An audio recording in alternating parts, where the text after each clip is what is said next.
দেখতে দেখতেই শীতকাল উপস্থিত। চারিদিকে একটা শীতের আমেজ পড়ে গেছে। বাইরে বেরোলেই মিষ্টি ঠান্ডা হাওয়া বইছে। এই সময়টা টুকটাক ঘুরতে যেতে আমরা সবাই পছন্দ করি। কিন্তু সময় সুযোগের অভাবে অনেক সময় বাইরে তো বেশি দূরে ঘুরতে যাওয়া হয় না, কিন্তু আশেপাশের মধ্যেও এই সময়গুলো ঘুরে নেওয়া যায়। আজকে চলেছি হরিণালয়ের উদ্দেশ্যে। হ্যালো বন্ধুরা, আমি সুপর্ণা। সকলকে আজকের ভিডিওতে স্বাগত জানাই। আমরা এই মুহূর্তে ইকো পার্ক গেট নাম্বার 4-এ নেমে সাবওয়ে ক্রস করে ওপরে চলে এলাম। ইকো পার্ক গেট নাম্বার 4-এ তোমাদের আসতে হবে হরিণালয় যাওয়ার জন্য। একটু সামনে এগোলেই দেখতে পারবে 7 ওয়ান্ডার রয়েছে। 7 ওয়ান্ডারকে বাঁ হাতে রেখে আমরা সামনের দিকে এগিয়ে চললাম।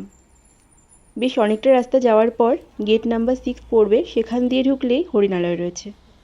রাস্তাটা কিন্তু অনেকটাই, তোমরা হেঁটে যেতে না চাইলে সাবওয়ের মুখেই অটো টোটো পেয়ে যাবে। তবে রাস্তাটা কিন্তু বেশ মনোরম, হেঁটে যেতে বেশ ভালোই লাগবে।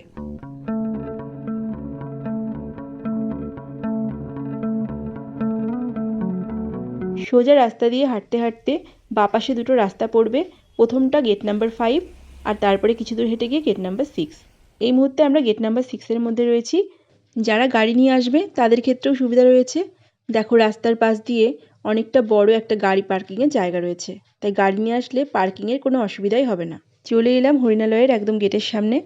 গেটের দুদিকেই টিকিট কাউন্টার রয়েছে। এখন টিকিট কাউন্টার থেকে টিকিট করে তারপরে ভেতরে প্রবেশ করব। সকাল 9:30 থেকে বিকাল 5:30 পর্যন্ত হরিণালয় খোলা থাকে। 5 বছর পর্যন্ত টিকিট 20 টাকা, 5 বছরের ওপরে 50 টাকা। প্রবেশ করেই একটা চার্ট চোখে পড়লো। প্রত্যেকটা পার্কেরই যেমন কিছু রুল রেগুলেশন থাকে সেরকম, যেমন গাছের ফুল ছেঁড়া যাবে না, কোনো পেটস অ্যালাউ নয়, উচ্চস্বরে গান বাজানো যাবে না, ইত্যাদি ইত্যাদি। আমরা যখন হরিণালয়ে প্রবেশ করলাম তখন ঘড়িতে 4:50, হাতে ওই 40 মিনিট মতো সময়। আসলে হঠাৎ করেই আসা, কোনো রকম প্ল্যানিং ছিল না। একটু প্ল্যানিং করে আসলে আগের থেকে আসা যেত, দিনের আলোতে আরও বেশিক্ষণ সময় থাকা যেত। আর আজকে আমারও এখানে প্রথম আসা, তাই কী কী পশু পাখি আছে কিছুই জানি না। জানতাম হরিণালয় হয়তো শুধু হরিণই রয়েছে, কিন্তু এখানে এসে দেখলাম বিভিন্ন রকমের পশু পাখি এখানে রয়েছে। প্রথমে এসে দেখা মিলল ম্যাকাওয়ের। ক্যামেরার চোখে অতটা ভালো না আসলেও সামনে থেকে কিন্তু অপূর্ব সুন্দর দেখতে লাগছিল। নীল হলুদ ম্যাকাও। খাঁচাটা এতটা সূক্ষ্মভাবে তৈরি করা, তার উপরে আলোটাও কমে এসেছে, তাই সেভাবে ক্যামেরায় ধরা পড়ছে না। খাঁচাটার মধ্যে প্রায় 10-12টা ম্যাকাও রয়েছে।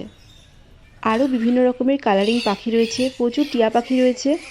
আর এই প্রথম আমি দেখতে পেলাম কালো কাকাতুয়া।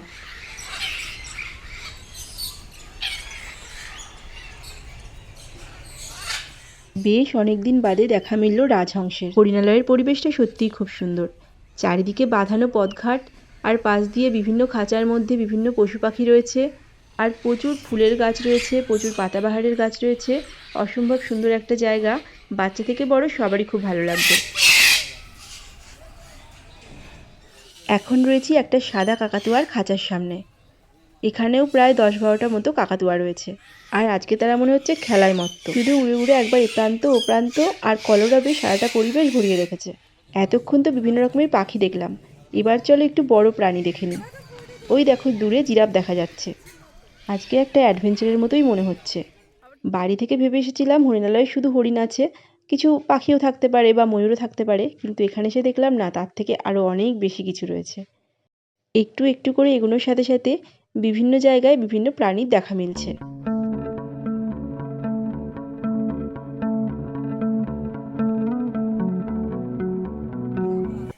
ঘুরতে বেশ ভালো লাগছে, চারিদিকটা এত সুন্দর সাজানো গোছানো। আর ওই যে বললাম, এক এক করে এক একটা জায়গায় যাচ্ছি, এক একটা প্রাণীর দেখা মিলছে। এইখানে রয়েছে জলহস্তি।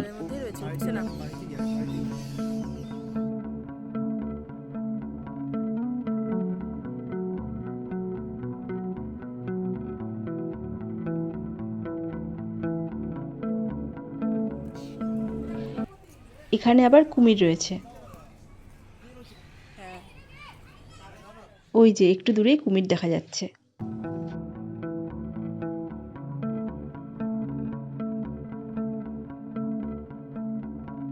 চারিদিকে এরকম ছোট ছোট অনেকগুলো মাঠ রয়েছে, আর মাঠের চারিদিক দিয়ে প্রচুর বসার জায়গা রয়েছে।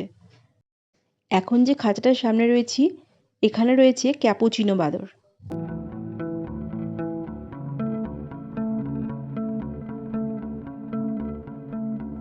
এতক্ষণ ঘুরে ঘুরে বিভিন্ন পশু পাখি দেখার পর আমরা চলে এসেছি হরিণ দেখতে।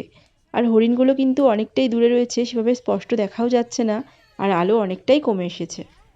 বেশ সুন্দর খোলামেলা একটা গোছানো পরিবেশ, বেশ ভালো লাগছে ঘুরতে। হরিণালয়ের একদম মাঝখানে রয়েছে একটি ক্যাফে।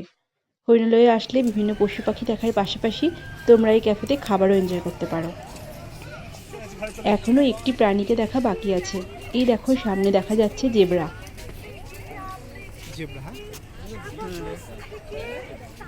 মেন গেট থেকে একটু এগিয়ে আসলেই রয়েছে বাচ্চাদের একটি পার্ক। মেন গেট থেকে বাঁদিকেই রয়েছে পে অ্যান্ড ইউজ টয়লেট, আর একটু এগিয়ে আসলেই রয়েছে ড্রিঙ্কিং ওয়াটারের ব্যবস্থা।